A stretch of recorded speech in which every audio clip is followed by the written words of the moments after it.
Your back is an amazing structure. It enables you to move, work, and play.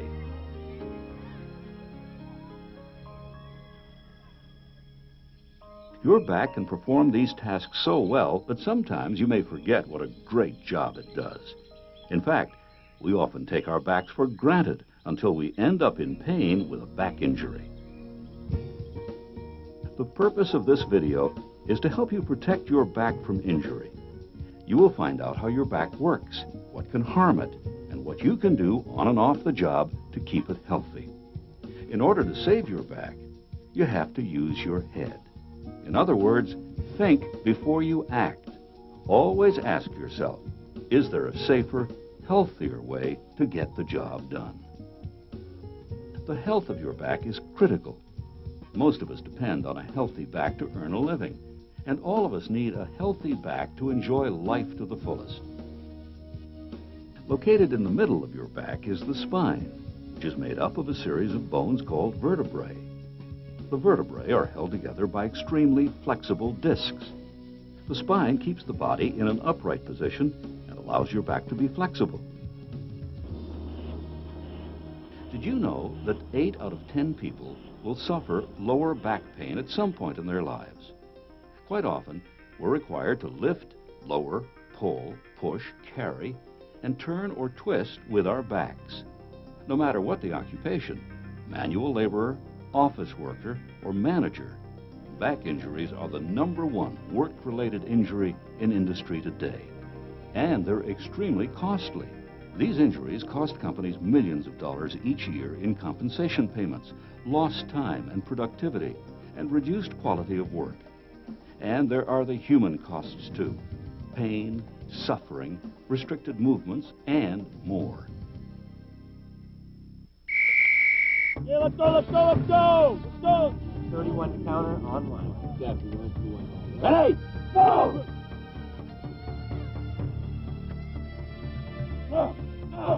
Good! Up!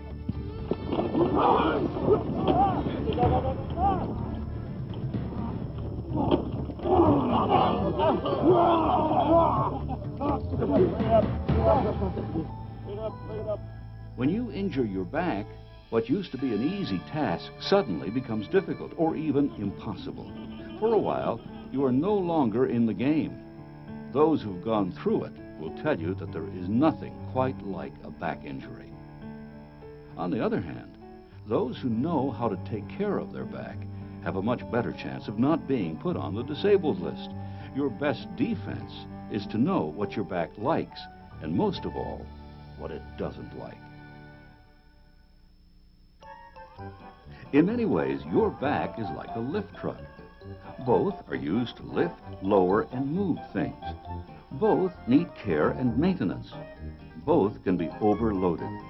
And if you don't stay within their design specifications, breakdowns are sure to occur. The difference is that you only have one back, and unfortunately, there are no spare parts for it.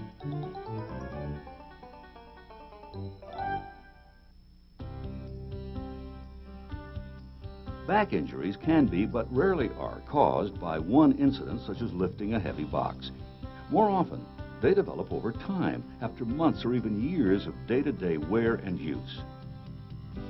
Because these injuries tend to develop gradually, their symptoms are often overlooked or ignored. Most of these injuries could have been avoided if a knowledge of how the back works and preventative measures had been applied. There are 3 major risk factors that can potentially cause a back injury. These are awkward or incorrect posture, force, and repetition. First, let's look at posture. Posture is the position you assume to do a task. The ideal body posture is called the neutral posture. This is when your arms are close at your sides, your back is straight, and your head is in line with the rest of your body. This posture allows you to work efficiently while still conserving energy. An awkward or incorrect posture occurs when the job requires the body to twist or bend or reach excessively, thereby placing more strain on the muscles, tendons, and ligaments. This increases the demands on those muscles and can lead to fatigue, weakness, discomfort, and possible injury. When a part of the body is forced to hold the same working position for a long period of time, it is called a static posture. When muscles remain contracted for as little as 20 seconds or more without any movement in the joint, the flow of blood to the working muscle is restricted. Fatigue and injury can occur as a result of this reduced blood flow. Sewing machine operators and computer operators, who often sit for extended periods of time, can experience back problems for this reason. Now, let's look at the next factor, force. Some amount of force is necessary to do all work. However, if the force needed to do a job overloads or overworks the joints, tendons, muscles, and other soft tissues, it is termed excessive force. Now, this kind of force is commonly associated with lifting, pushing, pulling, carrying, and reaching. Work which demands forceful exertion on a regular basis can lead to back injury. Now for the third risk factor, repetition. Jobs which involve highly repetitive tasks may also contribute to the onset of back injuries. Repetitive movements tend to wear down the body over extended periods of time and can potentially damage muscles, joints, tendons, and ligaments. When the same muscles are used over and over again, they do not have enough time to recover. This can lead to fatigue and injury.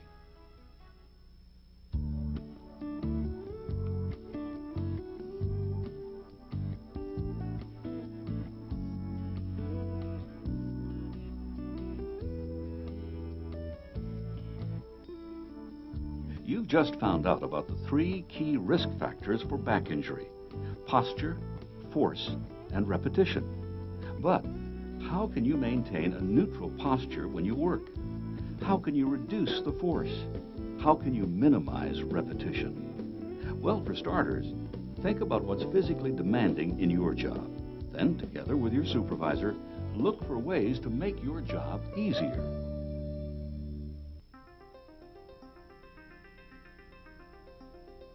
More often than not, small changes to your work environment and habits can make a big difference. Let's look at some examples now. John Adams is a drill press operator. Lately, he's been noticing the first signs of back trouble.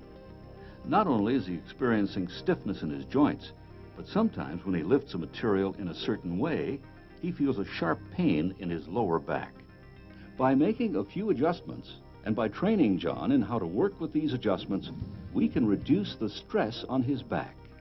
The first adjustment is John's footwear. John now wears shoes that are in good condition, provide proper support, and have non-slip soles. This helps him to work in a neutral posture. There are other ways in which John can reduce the strain that is caused by having to repeatedly bend over to get raw materials from the pallet.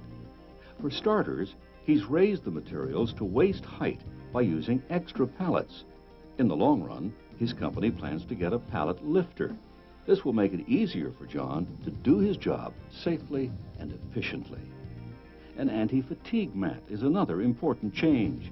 The mat helps ease the strain placed on John's back and legs from standing. By making these small changes, John reduced the force on his back, decreased the movement in each repetition, and improved his posture. Not only did John feel better, but he found that his job was easier and took much less time to complete.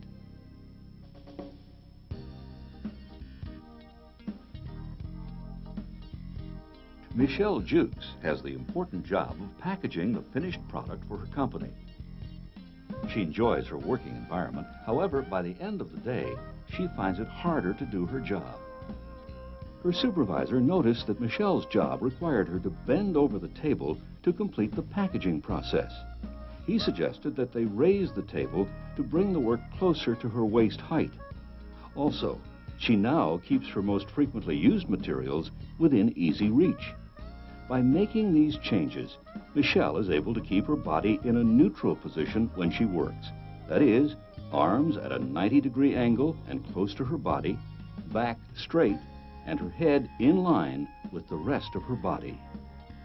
The height of the nearby shelving also forced Michelle to have to reach when refilling supplies. This placed a great deal of strain on her back. To correct this problem, Michelle now uses a footstool to replenish her supplies rather than reaching for boxes high overhead. Once again, by reducing the force on her back at the packaging table, reducing the repetition in getting materials, and working in a neutral posture, Michelle is taking positive steps to maintain good back health. These are just small changes, but by using her head, Michelle is able to save her back. Not only does she finish her shift without fatigue and discomfort, but she also has much more energy when she gets home. Being the lead hand in the shipping and receiving department, Ted Ulitalo never has the same job twice. He handles everything, from small envelopes to large boxes. Many of his co-workers have been complaining of lower back pain because of the various load weights and sizes they handle on a regular basis. Ted knew if this were to continue over time, serious back problems would develop. Along with his supervisor, Ted implemented a number of changes to help prevent back injuries. First, they reviewed the steps for lifting a load correctly. When lifting a load, place your feet shoulder-width apart with one foot ahead of the other and the load between them. Crouch down and get a firm grip on the load. Bring the load close to your body and keep it there. Lift with your legs and keep your back straight. With a little practice, everyone soon got the hang of how to safely lift and lower a load. They also discussed the importance of following proper lifting techniques. A load lifted incorrectly increases the pressure exerted on the back by as much as 10 times. This worker is bending over to raise this load. Notice how in this position, his back must exert a great deal of force to complete its task. However, by crouching down with his legs to raise the load, his back is straight, and he uses his leg muscles instead of his back to raise the load. The less work you do with your back, the better. More stress to your back could result in more damage over time. Ted and his co-workers found that by following safe lifting techniques, they help to minimize back problems. The workers also started to do warm-up exercises before they began their shift. They discovered what most athletes already know. Competing without a proper warm-up is a sure way to end up on the bench. On the other hand, light activities such as walking on the spot and gentle stretching before you begin work can help keep you in the game. Another rule Ted and his supervisor made was get help if a load is too heavy. Don't try to impress anyone with your great strength. Unfortunately, big egos know little about back care.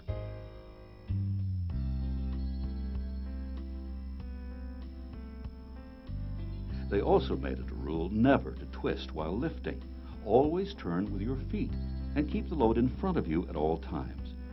Ted knew that by following these simple rules of back protection, he and his crew would benefit in the long run. Taking care of your back shouldn't end when you leave work for the day. There are many things that you can do off the job to keep your back healthy. Eat wisely. Keep your weight within a healthy range.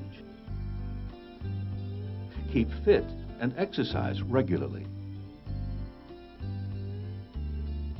Get adequate rest. Sleep on a comfortably firm mattress.